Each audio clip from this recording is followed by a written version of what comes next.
one bishop sacrifice, one exposed king, and the entire board belongs to black.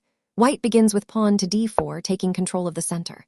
Black answers with pawn to d5. White pushes pawn to c4, offering the queen's gambit structure, and black calmly plays pawn to e6. White develops the knight to c3, and black strikes back with pawn to c5, challenging the center immediately.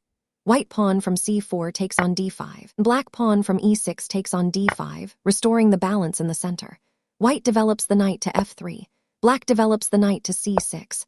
White plays pawn to g3, preparing to fianchetto the bishop. Black brings the knight to f6. White bishop goes to g2.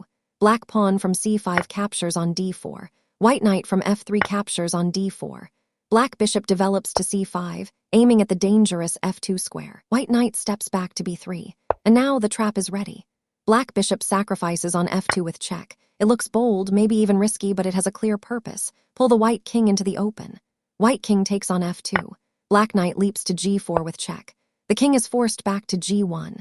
Then black queen slides to b6 with check, and suddenly the attack becomes very dangerous.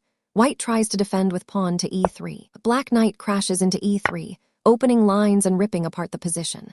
White bishop from c1 takes on e3, but now black queen takes on e3 with check. The attack keeps rolling.